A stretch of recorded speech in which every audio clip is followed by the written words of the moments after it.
De retour sur le plateau de la tranche info, place maintenant à l'échange et au débat dans le focus. Et comme je vous l'annonçais avant la coupure pub, on va se concentrer aujourd'hui sur le milieu artistique qui prend pas mal de coups quand même avec cette crise Covid. Et nous recevons ce soir Thierry Allais qui organise l'exposition Numerus Clausus. Ça se passera à la Fondation Clément en Martinique. On ne sait pas si ce sera en physique ou bien en 3D. Finalement, on vous posera la question. On reçoit aussi d'autres artistes. Adli, artiste peintre. Bonsoir. Bonsoir. Nous avons aussi Ewan. Bonsoir Ewan. Bonsoir. Et Rudy Marc Roclore. Comme je t'ai annoncé, ton tableau zombie m'a perturbé. Donc on va en discuter. Et nous avons Chris sur le plateau. Bonsoir Chris. Bonsoir Harold, bonsoir à tout le monde. Toi tu reviens avec un concert donc acoustique le 29 janvier à l'Appart. Voilà, c'est ce vendredi, après-demain. Ça devient compliqué quand même de se produire, d'assurer des prestations. D'où ma satisfaction et ma joie de venir sur scène pour ce premier concert de 2021. À l'Appart, un concept acoustique, donc voilà, je suis super content de pouvoir présenter ce nouveau projet au public, surtout que c'est rare pour les artistes de pouvoir se produire ces temps-ci. Clairement, donc, voilà. Clairement. Avec public ou sans public? Avec public. Avec public? Oui, d'ailleurs, prenez vos places, il en reste pas beaucoup. Ah, vous avez réussi à négocier ça? Allez sur All-Mall, prenez vos places, il y a quelques petites places là à prendre, il faut faire vite puisqu'effectivement... l'Appart s'est donné les moyens de pouvoir recevoir du public en respectant toutes les restrictions sanitaires. Donc c'est vrai qu'on sera limité. Il a dû diviser, je crois, par 3 sa capacité d'accueil. Mais ça fait qu'on peut quand même partager ce moment et c'est déjà bien. Mais après, c'est plus pour le plaisir de se produire en tant qu'artiste, parce qu'on a du mal à imaginer la rentabilité et les cachets derrière, en fait. Quand on a 3 fois moins de public, c'est compliqué. Ah là là, je ne peux que saluer ton pragmatisme et effectivement, tu sais compter. Donc c'est vraiment pour le plaisir. Mais c'est vrai que c'est le plaisir. Bon, après, on fait comme on peut, puisque aujourd'hui, c'est déjà bien de pouvoir rencontrer son public. Quand on sait que la Guadeloupe, déjà par rapport à l'Hexagone, on a quand même un peu plus de latitude, même si ça reste limité. Donc, clairement. Donc on en profite et puis on prend le bon côté des choses. Je pense que s'il y a bien quelque chose qu'on peut apprendre de 2020, c'est qu'il faut profiter des bonnes choses tant qu'on peut. Voilà. Alors comment on organise une exposition quand on ne peut plus avoir de public, Thierry? Les expositions ont beaucoup de public. Pour plein de raisons. Déjà, par nature, les expositions n'ont pas tellement... c'est rare d'avoir 1000 personnes en même temps dans une exposition, donc on n'a pas tellement ce problème. Et en plus, l'exposition à la Fondation Clémence, elle est quand même sur 600 mètres carrés. Elle est ouverte 8 ou 10 heures par jour, donc le public... il vient et la circulation est assez fluide et c'est pas du tout un problème. L'exposition en fait qu'on prépare, c'est pas qu'on prépare, qui est en place, c'est une exposition qui est plus une sorte de projet global de mise en place ou de monstration de la créativité des artistes guadeloupéens. Parce qu'en réalité, comme je dis souvent, c'est pas une exposition, c'est 2 expositions, puisqu'il y a une exposition à la Fondation Clément. Il y a aussi une exposition numérique qui s'appelle J'expose et le site c'est j-expose.com. Et en fait, c'est presque 3 expositions parce que l'exposition à la Fondation même, elle, va être, comment dire, il dit ça mappé ou maté en porte, c'est-à-dire qu'en fait, il y aura une possibilité d'avoir une visite virtuelle de l'exposition à la Fondation. Donc c'est un programme un petit peu complexe dans lequel intervient le numérique à plusieurs niveaux. D'ailleurs, l'exposition ne s'appelle pas Numerus Clausus, mais Numeris Clausus, un jeu de mots justement sur Numerus Clausus. Et c'est une façon d'intégrer au maximum le numérique tout en faisant remarquer que la liberté que le numérique est censé représenter, finalement, nous enferme en même temps. Et donc, c'est une réflexion sur ça. Et donc, il y a d'autres aspects numériques dans l'exposition. Et donc, voilà. Donc, j'espère qu'on aura un public nombreux, justement. Est-ce qu'on n'assiste pas un peu au déclin ou à la mort de l'art, en soi? Alors, étrangement... Pas du tout. Parce qu'en fait, ce qui se passe, c'est que c'est intéressant que Chris soit là, parce que depuis le confinement, finalement, il y a plus d'expositions que de concerts. Et j'ai même le sentiment qu'il y a plus d'artistes plasticiens connus que de chanteuses de zouk, par exemple. C'est vrai. C'est donc on a une bascule. Oui, une bascule des arts. Oui, complètement. Et on a un nombre d'expositions vraiment important. Et comme en plus de ça, avec le confinement, on ne peut pas faire de très grandes expositions, donc il y a beaucoup de petites expositions qui sont en plus accompagnées d'une très forte présence numérique.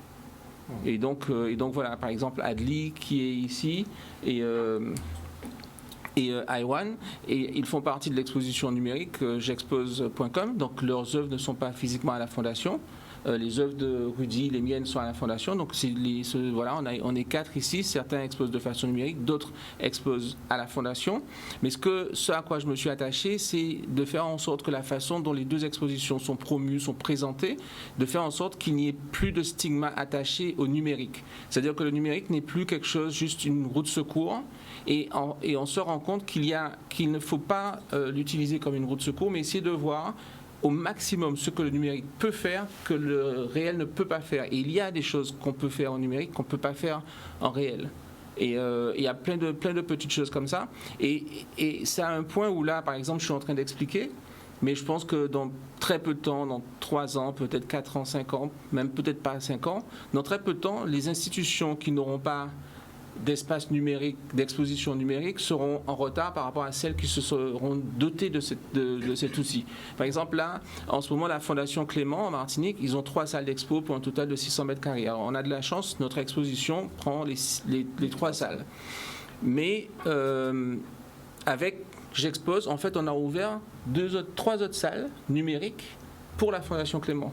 Et donc, il se peut très bien qu'ils décident de garder ces espaces numériques et de créer un programme de commissariat d'exposition international avec un programme spécifique, des demandes spécifiques à des commissaires spécifiques et qu'ils deviennent du coup une des fondations dans le monde qui est la fondation, mais qui est aussi un espace numérique avec un programme de promotion des artistes, un programme d'éducation, etc.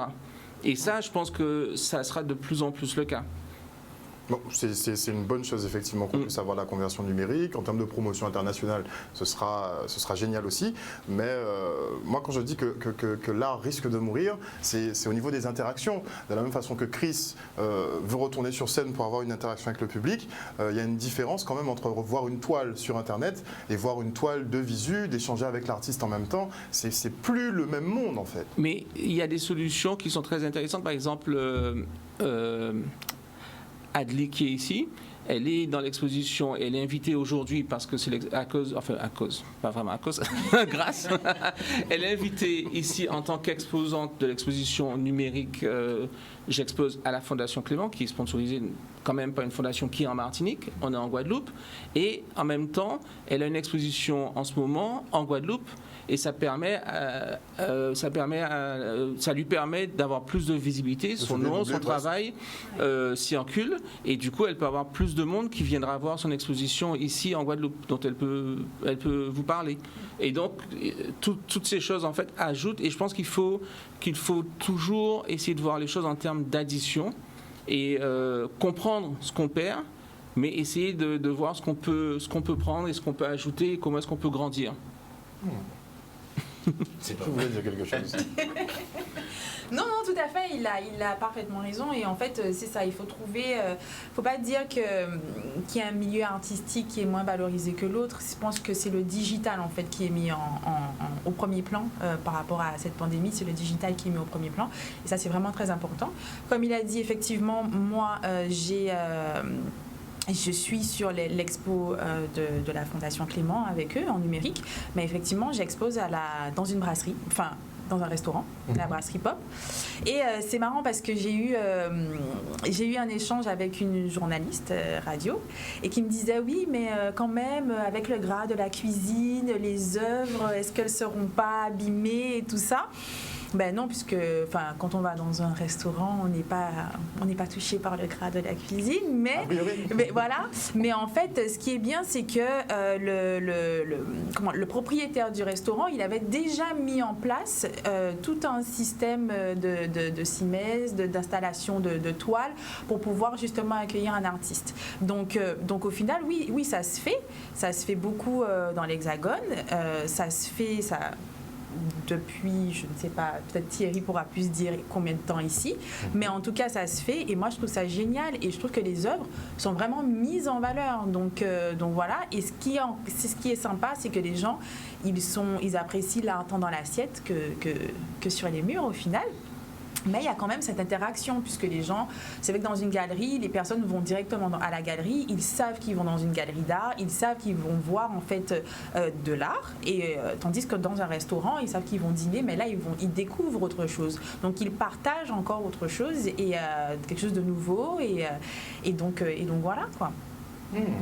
On était déjà parti sur des formules un petit peu conviviales avec, je crois que c'était Mabouika sur Pointe-à-Pitre, où il y avait une salle d'exposition, en même temps on pouvait se restaurer. Enfin, les nouveaux concepts comme ça vont éclore de plus en plus, finalement.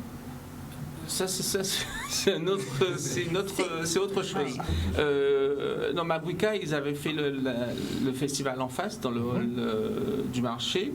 Et nous, avec notre espace un peu hybride, on était là. Et effectivement, c'était une opération un peu hybride.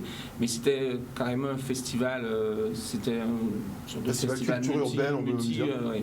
Mais pour revenir à l'histoire de l'art, l'art est de plus en plus présent et il y a pas mal d'expositions. L'exposition à la Fondation Clément, elle ne désemplit pas. Le parking est plein de 9h jusqu'à la fin, tous les jours. Et voilà, et même ici, il y a des expositions. Il y a une expo demain soir à l'Arawak, il y a des expositions à l'Arsamel, le musée des Beaux-Arts de Saint-François est ouvert. La galerie, la Lily Art Gallery, je peux lui dire bonjour. Expose avec un photographe. En fait, on est loin d'être mort. En réalité, on est en train de dépasser la musique, à vrai dire. Là, c'est deuxième attaque. Bon, mais on va se tourner vers Chris quand même. On va le laisser répondre. Parce que, est-ce que toi, tu es pour la conversion vraiment digitale? Je vois que par exemple, la Casart est en train d'enregistrer des concerts qui seront disponibles en VOD. Est-ce que toi, tu es pour ce genre d'évolution, vraiment, en tant qu'artiste? Bien sûr, je suis totalement pour, mais avant tout, j'aimerais répondre à M. Allais. Let's go. On y va. Tu peux m'appeler Thierry. Oui. Non, pour le coup, ça sera Monsieur Allais. Mais je t'appelle Monsieur quoi? Monsieur Chris. Chris. Il y a Chris et zéro derrière. Donc Monsieur. Il y a Chris, il n'y a rien derrière. Chris Libevaïk là. Non, mais blague à part, c'est vrai que comme le disait Adi tout à l'heure, c'est difficile de comparer les deux arts, et puis je suis content de savoir que l'art des plasticiens, des peintres, des photographes est encore plus diffusé aujourd'hui. Je pense aussi que les partenaires privés, les entreprises, les grandes entreprises, les institutions, ils ont besoin aussi de l'art pour pouvoir communiquer, pour pouvoir amener de l'attractivité aussi dans leurs activités, et c'est vrai que ce type de collaboration s'y prête. Maintenant, pour ce qui est de la musique, comme tous les domaines d'activité, on s'adapte. C'est vrai qu'on vit beaucoup par les concerts, et là, il y a des concerts en ligne, effectivement, il y a Spectacle, la plateforme qui a émergé. Il y a ma collègue Jenny Paulin qui avait souvent la foule, qui a souvent la foule dans ses cours. Là, elle a mis en place des cours numériques, des cours en ligne. Donc, on s'adapte. Et pour autant, les artistes sont toujours très actifs, les chanteurs, les chanteuses sont toujours très actifs. Ils utilisent les réseaux sociaux, les radios sont encore là. Ils font des concerts aussi numériques, ils interagissent avec leur public. Donc même si on est amputé d'un moyen d'expression, on continue à créer, et puis on trouve toujours un moyen d'atteindre notre public. Et ce qu'il faut dire aussi, c'est que les gens ont besoin de l'art. On peut pas imaginer une vie sans musique. On peut pas imaginer une vie sans beauté, sans émotion. On en a besoin. Donc, on trouvera toujours le chemin vers les gens. Donc, on aura des concerts sauvages bientôt? Est-ce qu'il y a une possibilité? Je sais pas, je demande. Je ne pense pas que ce soit la solution parce que mine de rien, on est quand même touché par une crise sanitaire. Il y a des morts. Voilà, donc c'est quelque chose à prendre au sérieux. Maintenant, on doit trouver un moyen. On va toujours continuer à s'exprimer de toute façon, puisque créer de la musique pour les artistes qui écrivent, qui composent, c'est comme respirer. On peut pas arrêter de le faire, et d'autant plus avec la période qu'on traverse dans le monde qui est chargé de tellement de choses. Il y a de l'inspiration là. Ah ouais, ni bon inspiration. Il y a de quoi faire. Donc voilà, on continue à créer, on trouvera des moyens d'aller vers le public. Le public même trouve des moyens aussi d'aller vers nous. J'ai des gens sur mes réseaux sociaux qui me réclament des nouveaux sons, des versus pour ceux qui connaissent le concept avec des collègues, enfin des choses comme ça. Donc il y a des formats qui émergent et puis on garde le lien avec notre public, avec les moyens qu'on a.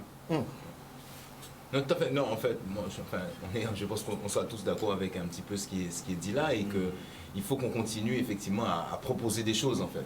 C'est vrai que nous, notre capacité par rapport au métier que nous avons choisi de faire, d'être dans la créativité, d'être dans l'art, dans l'expérience, comme le dit Chris, l'émotion, les sentiments, tout ça, le public en a besoin en fait.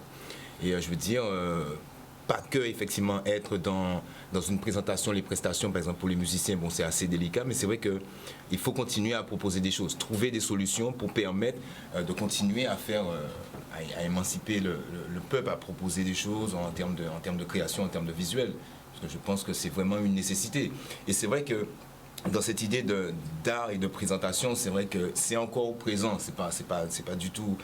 ça ne va du tout pas disparaître dans la mesure où, par exemple, je me suis retrouvé pendant le confinement à participer à des appels à artistes, comme jamais, en fait. C'est-à-dire que c'est là, à ce moment-là, on s'est retrouvé sur l'international quelque part. Dans la mesure où, effectivement, beaucoup de personnes ont voulu communiquer, en fait, à travers ça, par rapport à la situation, effectivement, sanitaire, etc., les crises. Et je pense que le bien-être est venu par ces choses-là, par ces créations, par ces propositions, en fait. Donc au contraire, je pense que plus que jamais, il faut qu'on continue à présenter les choses, absolument. Après, pour être complet, la difficulté se situe maintenant du point de vue financier, ça c'est sûr. C'est-à-dire que les artistes, bien sûr, ils vivent des concerts, surtout en Guadeloupe ou aux Antilles, où il n'y a pas énormément de ventes de disques, exactement. De CD, même en termes de streaming, hein, on est un peu...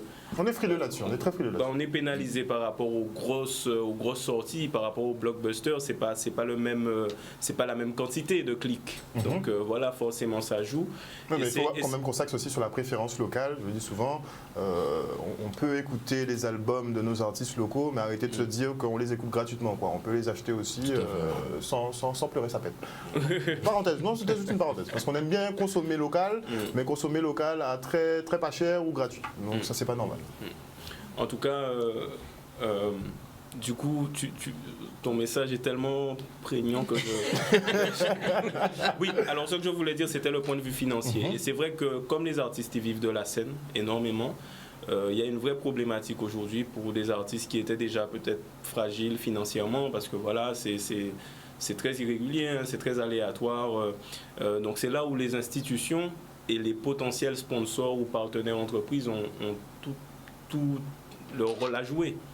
C'est-à-dire qu'effectivement, il y a des choses qui ont été mises en place par l'État, par les institutions, et ça, sincèrement, les artistes en ont besoin, et d'autant plus que la crise dure.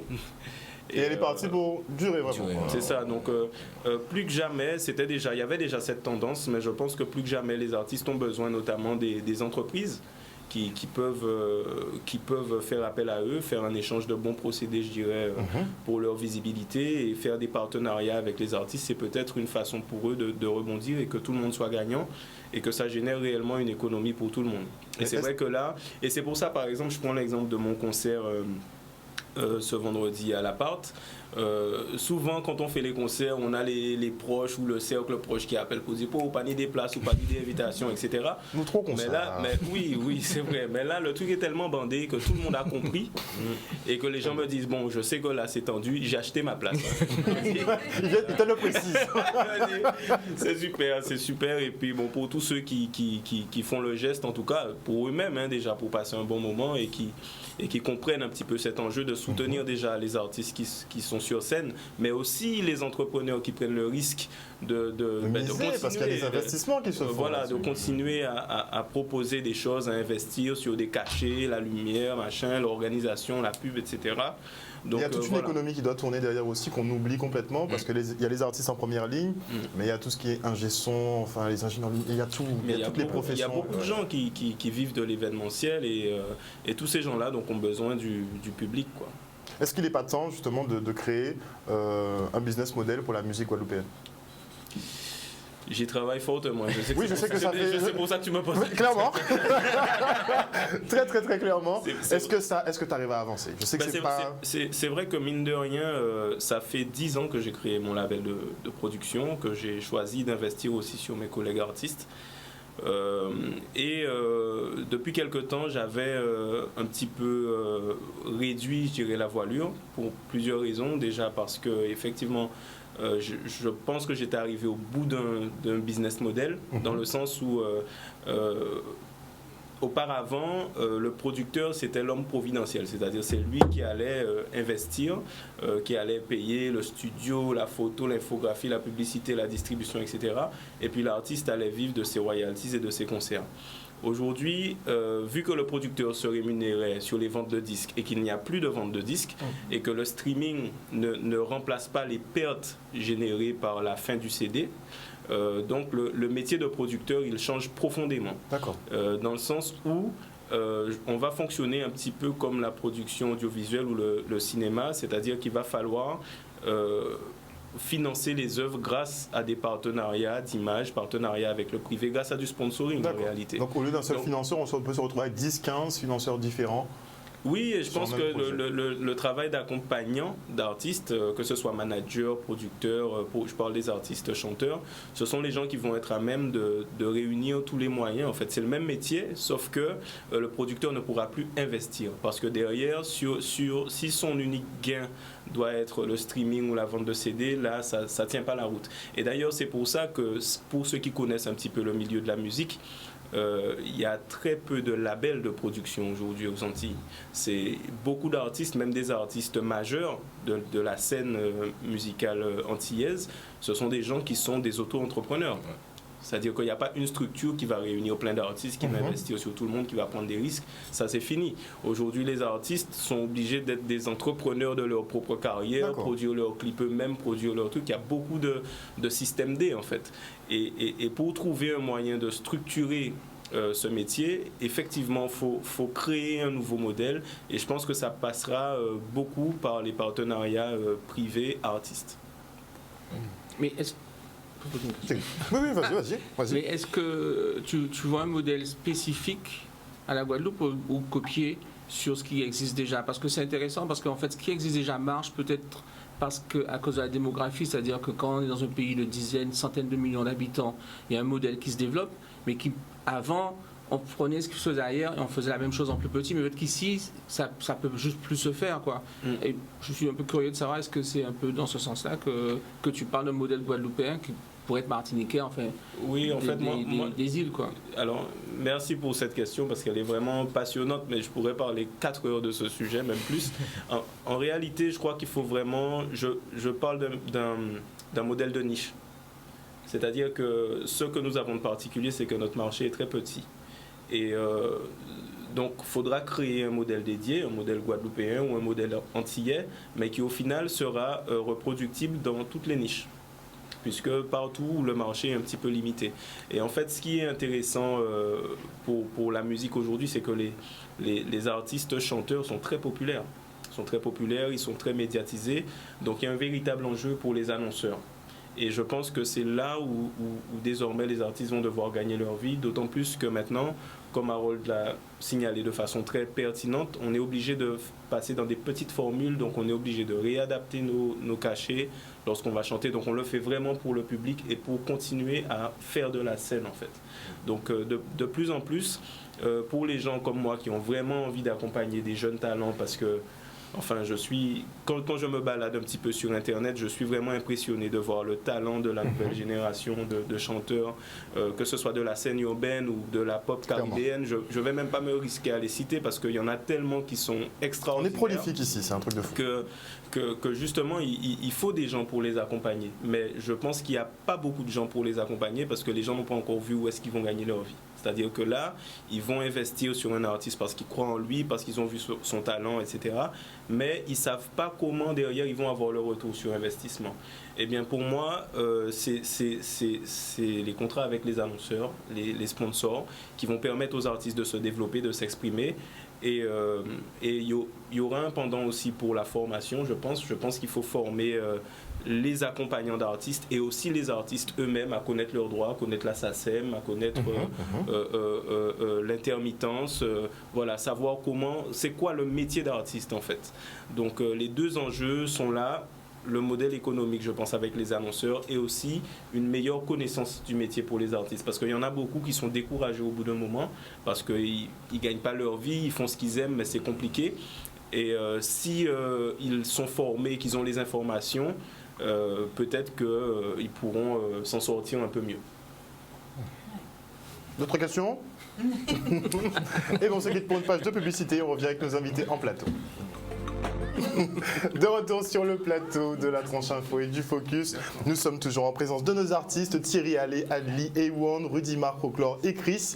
On a fait un petit débat hors plateau justement sur la réorganisation du milieu artistique. Avant de reprendre le débat, on va faire une petite coupure quand même pour laisser quand même Ewan parler, parce qu'on ne l'a pas encore entendu. Moi je suis sage, hein, moi j'écoute. Hein, religieusement, on l'a vu. Voilà, j'écoute, voilà. Non mais effectivement, ouais, c'est vrai que avec le Covid, c'est un peu compliqué pour tout le monde.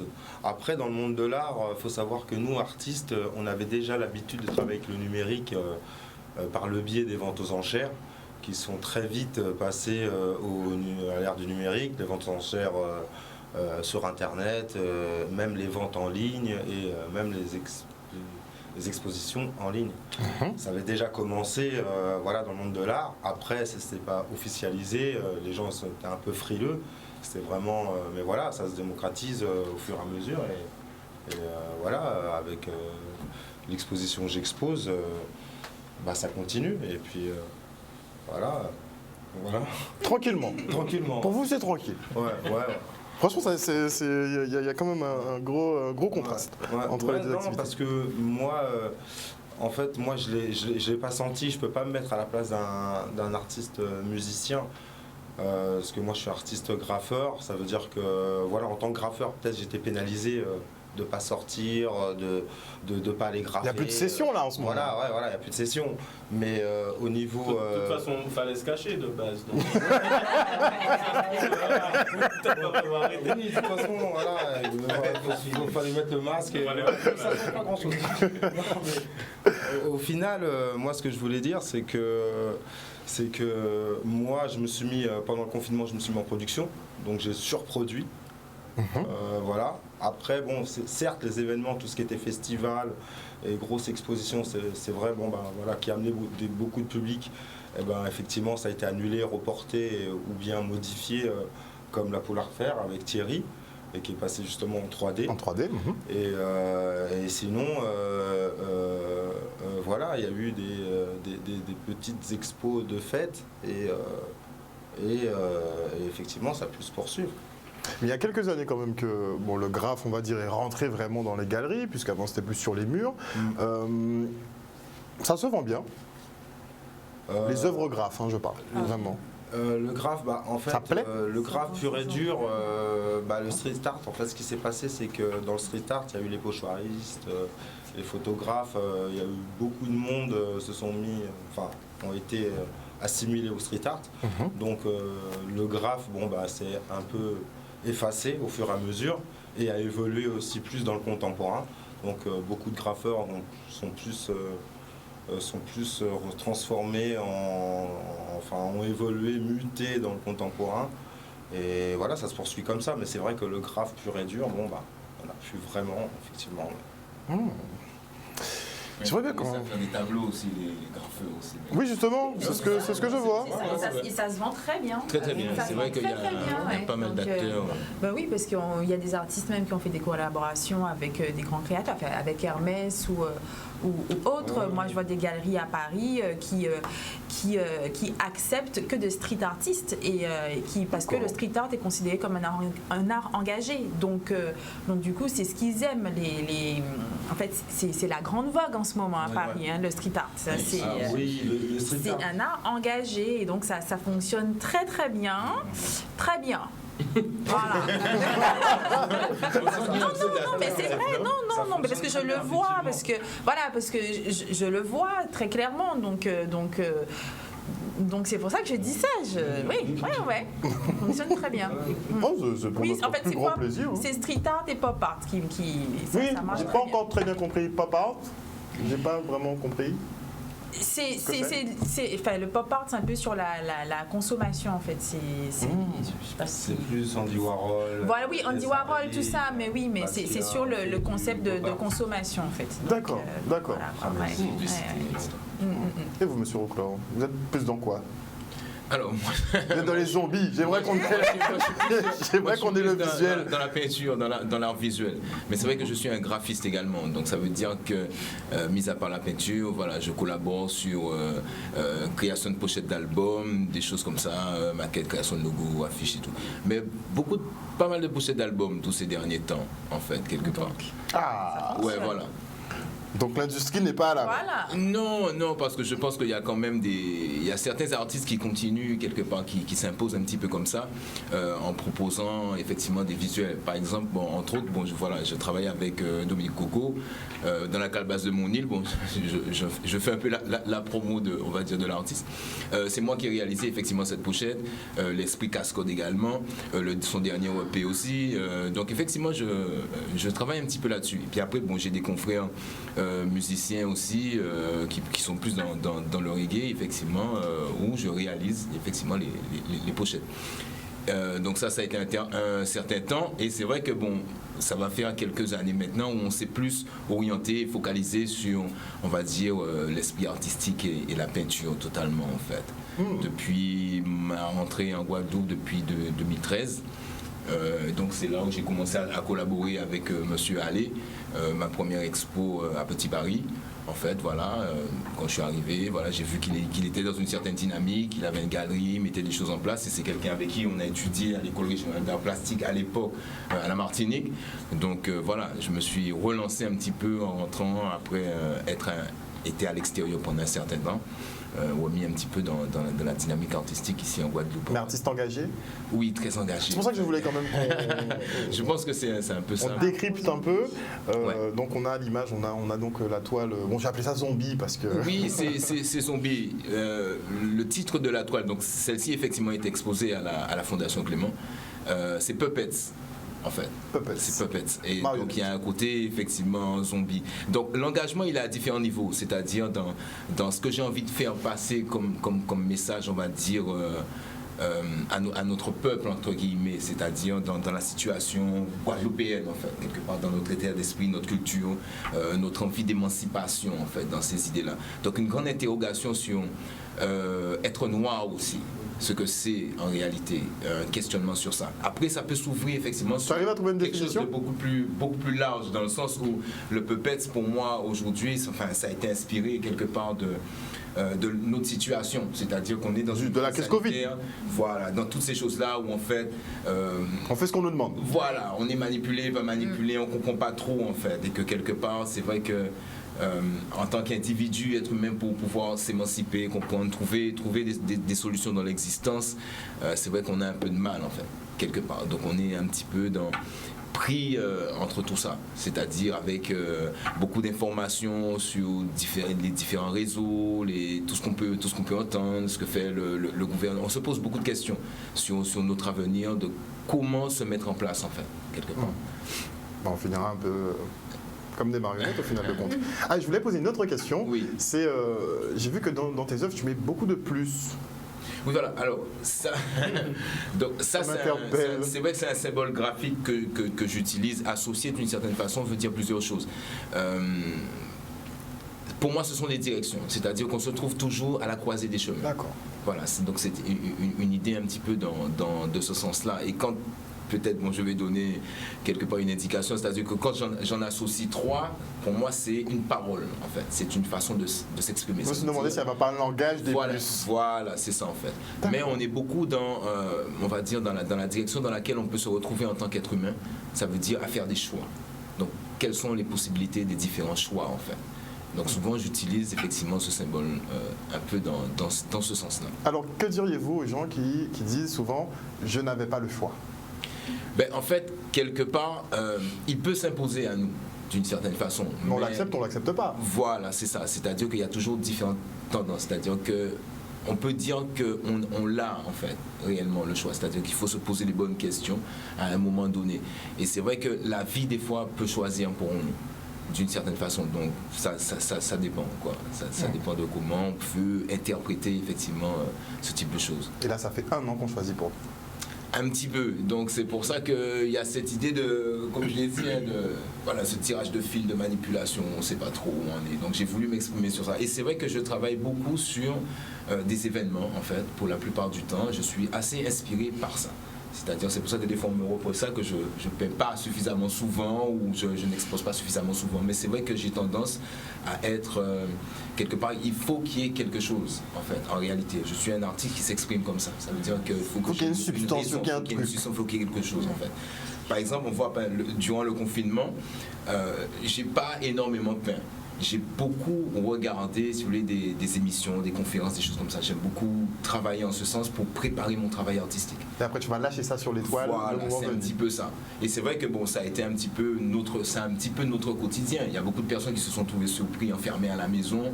Je ne dis pas que je reste que chez moi, mais l'idée c'est que c'est un petit peu une habitude. On est un petit peu ces artistes peintres enfermés dans leur tour d'ivoire. Donc on est dans la création. Ça n'a pas vraiment changé grand-chose. Nous, artistes de peintres, on est déjà confinés. On est plus ou moins confinés. En fait, c'est ça ce que je voulais dire. Bon, c'est vrai qu'à la sortie, le confinement, c'est tout bénéfique. Donc à la sortie, voilà. Et c'est vrai que pas peint énormément, mais quand c'est vrai que ces toiles, elles sont super récentes en fait. Comme Thierry m'a parlé du projet, j'étais dans une certaine dynamique aussi, dans un travail artistique, une réflexion, et j'ai produit ces 2 œuvres. Donc il y a Puppet, c'est celle qui parle du suicide. Donc comme je vous dis, je suis vraiment engagé dans j'ai pas vraiment axé sur le suicide parce que c'est pas très... Oui, non, on va peut-être pas en parler, mais c'est vrai que les conditions font aussi que les choses sont devenues de plus en plus difficiles pour des personnes. Faut le dire. Et que la vie est compliquée, l'isolement est là, comme le dit le frère, et c'est vrai que j'ai voulu... c'est toujours une interrogation en fait pour moi. Mon travail, il y a une idée de thérapie, effectivement, de groupe quelque part, comme je dis, d'utilité publique des fois, mais c'est toujours des hypothèses. C'est-à-dire, on essaie de mener une réflexion sur les possibilités, des grandes questions qui touchent l'être humain. Mon sujet, c'est ça. Dernière petite question sur les œuvres, pour m'en parler.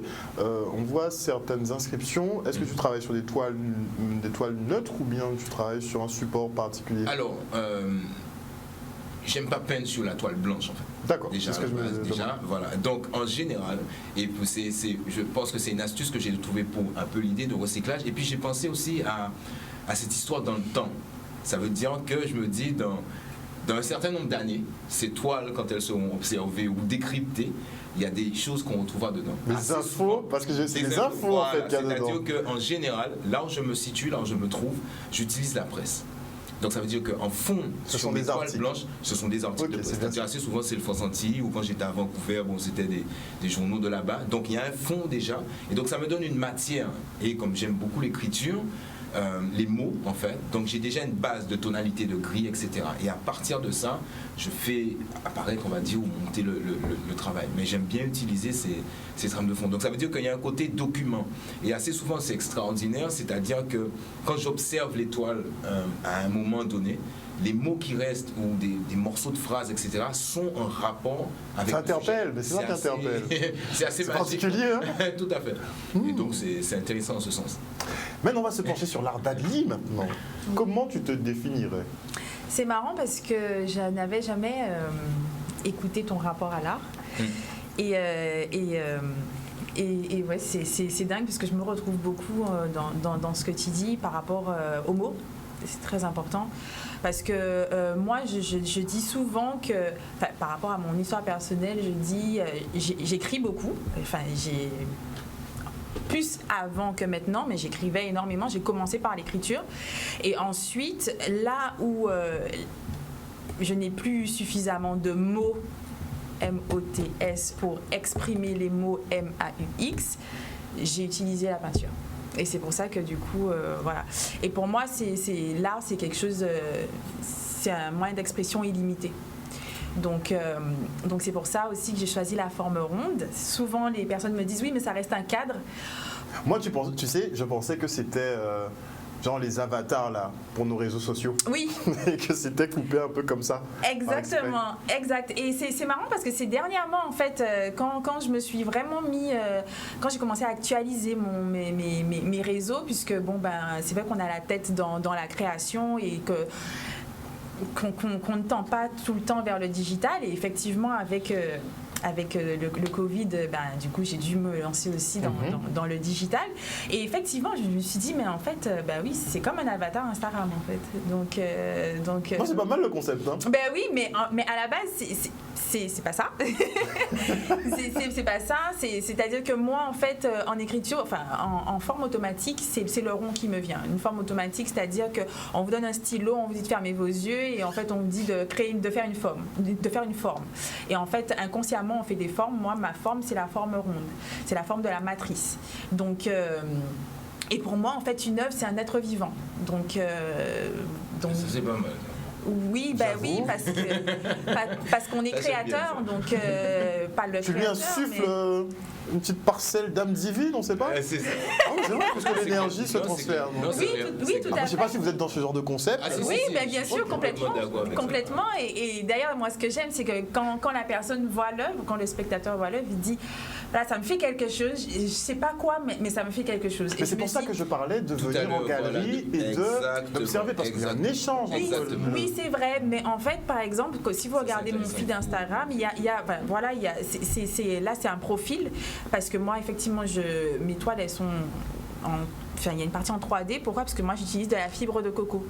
La fibre de coco. Oui, voilà. Ah, ça me pète. Ah. Là, on voit pas, puisqu'effectivement, elle est enduite. Parce que j'allais demander si c'était une plume ou si c'était un effet. Non, c'est de la fibre de coco, mais là, en fait, elle est enduite de résine, donc en fait, elle est un peu figée. Et c'est ce que j'aime, c'est le côté corps, le côté matière, en fait, du corps humain. Et en fait, en art, j'ai toujours voulu travailler la matière. Et quand j'ai commencé avec la fibre de coco, parce que c'est ce que j'avais sous la main. Voilà.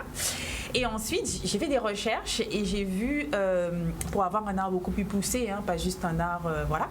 Et en fait, j'ai vu que l'eau de coco, la composition de l'eau de coco, elle était semblable au plasma sanguin. À la composition du plasma sanguin. Et donc, ça m'a parlé directement et je me suis dit, ok, c'est dans le fil droit de ce que je veux créer et où je vais amener en fait le spectateur à vivre une certaine émotion. Et parce que moi, je peins complètement dans l'émotionnel. Pour moi, l'art, c'est quelque chose de viscéral, comme chacun d'entre nous. Mais moi, c'est ça. En histoire de l'art, c'était les couleurs, beaucoup. Et pour moi, donc voilà, une œuvre, c'est la matrice, donc la conception ronde, le corps avec la fibre de coco et la partie émotionnelle de l'homme avec la couleur. Toutes les palettes couleurs possibles et imaginables. Et là, donc c'est le jaune exploité par exemple sur cette toile. Oui, voilà. Donc cette œuvre, c'est B-Shine et B-Shine. Voilà. Pourquoi ? Parce qu'en fait, être rayonnant, traduction anglaise, être rayonnant. Voilà, c'est ça. Enfin non, oui, voilà. En fait, c'est écrit B-I, mais phonétiquement, quand on le dit, effectivement, c'est être lumineux. B, pourquoi ? Parce qu'effectivement, il y a une partie du tableau qui est blanc nacré, mais en fait c'est un blanc résiné. Donc c'est la résine en fait, c'est comment dire, c'est l'éclat transparent. Et le jaune, on l'associe tous en fait à la joie, au rayonnement solaire. Et au milieu justement, on a ce corps qui essaye de Qui sort. Oui, qui sort, mais qui essaye de s'équilibrer justement entre ces deux faces, où en fait il y a un rayonnement qui est évident comme le jaune, et il y a le rayonnement transparent. En fait, c'est toutes les émotions qu'on peut avoir. Et pourquoi il tend vers le jaune et pas vers le transparent? Mais parce qu'en fait, quand on regarde bien l'être, il est déjà, en fait, il a cette luminosité transparente, donc, mais qui n'est pas forcément évidente dans le monde matériel dans lequel on vit. Et c'est pour ça qu'il tend plus vers le côté jaune, voilà. Puisque, et en fait, c'est ça, c'est une espèce d'être en incompréhension. On n'a pas l'impression, parce qu'on se dit oui, c'est shine et tout, mais c'est quand même un être en incompréhension qui a cette transparence, mais qui n'est pas forcément comprise dans le monde matériel, où tout est censé être évident. En fait. Ah, là, on est vraiment dans l'ésotérisme. Ah, non, Non, mais clairement, clairement. oui, c'est top. Non, mais c'est top. Mais c'est pour ça que je vous dis, rencontrer un artiste, ça change la dimension d'une œuvre. On peut déjà avoir un échange spontané avec l'œuvre, mais quand on nous oriente un petit peu avec certaines explications sur le travail qui était fourni, moi je vous dis, moi je suis pas fan d'art à proprement parler, mais il y a certaines œuvres qui nous parlent, et quand on a l'explication derrière, ça nous parle encore plus. Comme le zombie, par exemple. Oui, ça. Non, mais clairement, je le dis, Ouais, ça c'est les œuvres qui me parlent en fait, carrément. Ouais. Bon, moi c'est plus dans voilà. Mais la fibre de coco, ça m'a éclaté quand même. Là par contre, le fait de faire ça, je pense pas qu'il y ait 150 personnes qui fassent des tableaux en fibre de coco. J'ai jamais entendu en fait. Oui. Première Non, fois. voilà. Mais en tout cas, oui, c'est ma façon de faire et de travailler et voilà. Et en fait, là j'ai sorti un triptyque avec de la feuille de canne. Oui, c'est un triptyque évolutif en fait, donc et voilà, j'ai besoin de travailler la matière, donc là ça a été le triptyque en feuille de canne et à la brasserie pop, comme vous pouvez voir. effectivement. Donc c'est exposé à la brasserie pop en ce Oui, moment. voilà, c'est exposé à la brasserie pop en ce moment et donc voilà. Vous êtes loin. Vous êtes très très très loin. Non, ça fait plaisir, ça fait plaisir. Alors Chris, tu es consommateur d'art visuel, de choses comme ça, d'œuvres d'art? Un petit peu, pour ne rien vous cacher, Rudy Marc Roquelaure. C'est mon grand cousin, donc je suis sensibilisé depuis petit, mais c'est vrai qu'au contact de ces artistes, et surtout après les avoir entendus, surtout ceux qui aiment la musique, ça me donne envie en tout cas De venir à la brasserie pop, ok, y a pas de souci. de venir voir vos œuvres là où elles sont en tout cas, et pourquoi pas d'en acquérir à l'occasion. Et toi, les œuvres te parlent ou pas? Oui, Parce que sincèrement oui. Ouais. Mais t'as déjà ta... J'ai pas envie de dire branche, parce que ça peut être mal perçu, mais vous êtes originaux en fait. Les artistes en général... Non, c'est la fibre artistique, c'est un concept d'hypersensibilité que certaines personnes n'ont pas et voilà, donc c'est pas une branche, c'est Bon, une fibre. Une fibre? C'est plus... Moi, c'est plus épais quand même subtil. qu'une fibre. Ouais. C'est costaud quand même, hein? Oui, c'est un état d'esprit. C'est quand il dit. De vivre. Voilà, Moi, je fais du exactement. graffiti, on a toute une façon de vivre. Bien sûr. Nous, on taguait dans les rues, on taguait sur les métros, les trains. Moi, je viens du Vandal. Vous êtes des kamikazes. Ouais. Les graffeurs, vous avez un esprit kamikaze. Donc, c'est vrai, après qu'on a basculé dans les galeries, ça nous a fait un peu drôle, donc on avait toujours les codes de la rue. Ouais. Comme ça, on venait en galerie. Les gens en scred. Genre, c'est mon expo, mais je suis en scred. Voilà, et voilà, c'était comme si on était devant le bâtiment. quoi. Donc il a fallu aussi rentrer vraiment dans le code de l'art aussi contemporain, l'art pur et dur, et voilà, et s'émanciper dans cet art. Donc, Bien sûr. c'est vrai. En tout cas, toutes vos œuvres sont donc visibles à la Fondation Clément en Martinique, que en visite physique, mais aussi dans la galerie 3D. Et je crois d'autres endroits, Thierry? D'autres endroits? Non, à la Fondation Clément. Non, je voulais faire référence à la brasserie pop. Mais, Oui, tout à fait. Ouais. En même temps, ce que je voulais dire aussi, c'est que, tu vois, par exemple, ici, Adli, t'es née ici? Bah oui. Adli est née ici, elle vit en France. Rudy Marc est né ici, mais il est parti pendant très longtemps en Martinique, au Canada, après il est rentré. Iwan, il n'est pas né ici, mais il est rentré. Et donc l'exposition est remplie d'artistes guadeloupéens, mais de toutes les façons d'être guadeloupéens. Il y en a d'autres qui sont nés en France, qui sont ici depuis peu de temps. Il y en a d'autres aussi, comme je pense à Charles Choulem-Rousseau, qui était ici, qui finalement maintenant vit à Paris. Il y a des jeunes, comme les filles Bonnet, qui, alors elles, c'est extraordinaire, elles sont nées en Guadeloupe. Elles ont fait leurs études en France, mais elles vivent maintenant en Martinique. Elles ont une vingtaine d'années. Il y a aussi, on a pu avoir des œuvres de Romain Ganer. C'est un artiste un peu plus, enfin, pas vraiment d'avant, mais en fait, c'est un artiste qui est né ici, qui est parti de la Guadeloupe en 71 et qui est mort en fait en France. Il est revenu il y a 3 ans pour exposer avec nous. Et avant ça, il n'avait pas exposé en Guadeloupe depuis 30 ans. Et en fait, il est mort là-bas. Donc, c'est une exposition qui est vraiment, vraiment riche. Et j'espère qu'un maximum de Guadeloupéens pourront la voir. Parce qu'on a un petit souci, c'est-à-dire que les artistes exposent de plus en plus de façon internationale. Moi, j'ai été voir pas mal d'expositions à l'étranger d'artistes guadeloupéens. Mais je me rends compte que très peu de Guadeloupéens, eux, voient ces expositions. Et notamment, on s'est assuré que la Fondation Clément envoie des invitations un petit peu à tout le monde, mais en particulier aux responsables culturels d'ici. Aujourd'hui, on a envoyé un courrier dédié à la région, au département, à la DAC, à Cap Excellence, etc. Et j'espère qu'ils enverront une délégation pour voir cette exposition qui est aujourd'hui l'exposition, la plus grande représentation d'artistes guadeloupéens à l'étranger jamais faite. Et à mon avis, la prochaine fois qu'il y en aura une aussi grande, ce ne sera pas tout de suite. On a 22 artistes guadeloupéens à la Fondation. Jusqu'à présent, il n'y avait jamais eu d'exposition de ce genre. Et avec J'expose, c'est 46 artistes en tout, quoi. Et donc, je pense que c'est important que les Guadeloupéens puissent voir cette exposition. Je voulais dire aussi que, donc, par rapport au numérique et par rapport au Covid, etc., à la Fondation, les expositions étaient toutes accompagnées de programmes de médiation. Il y avait une rencontre avec l'artiste, une table ronde, ce genre de choses. Et donc, c'est pas possible puisqu'ils ne peuvent pas légalement organiser d'événements. Et donc, on a organisé des conversations avec les artistes qui seront rediffusées sur le Facebook en live, sur le Facebook de la Fondation, tous les jeudis à partir de demain. Et donc, tous les jeudi à partir de 19h, donc demain, le jeudi d'après, etc. Et donc on a des thèmes comme ça qui suivent les thèmes de l'exposition. Voilà. Et on retrouve Chris donc le 29 janvier prochain à l'appart. Oui, donc c'est après-demain, vendredi. Allez sur Holmol, prendre votre place et puis je donne rendez-vous à tout le monde pour ce concert live à l'appart vendredi. On aura d'autres derrière. On espère. Comme je l'ai dit, l'appart s'est donné les moyens de pouvoir recevoir du public dans le respect des règles sanitaires. Je pense que d'autres lieux en Guadeloupe font cette démarche, notamment avec une capacité de recevoir du public qui est quand même réduite, mais qui reste possible.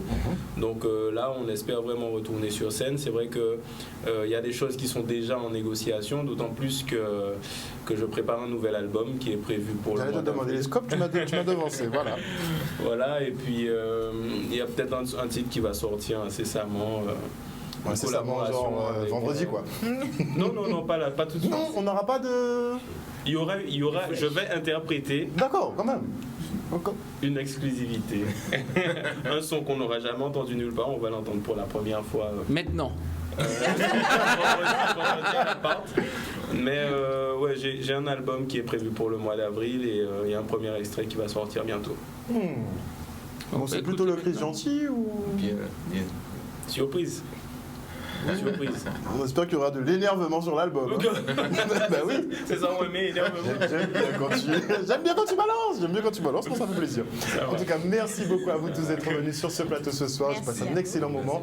Chers téléspectateurs, on espère que vous vous êtes bien amusés en notre compagnie. Bon, il faut consommer local, n'oubliez pas.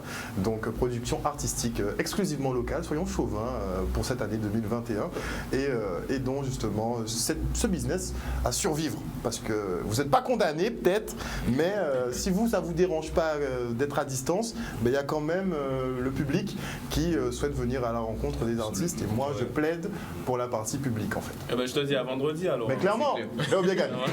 Merci encore et je vais payer. Ah, joli. Mais il faut payer. Clairement, non mais.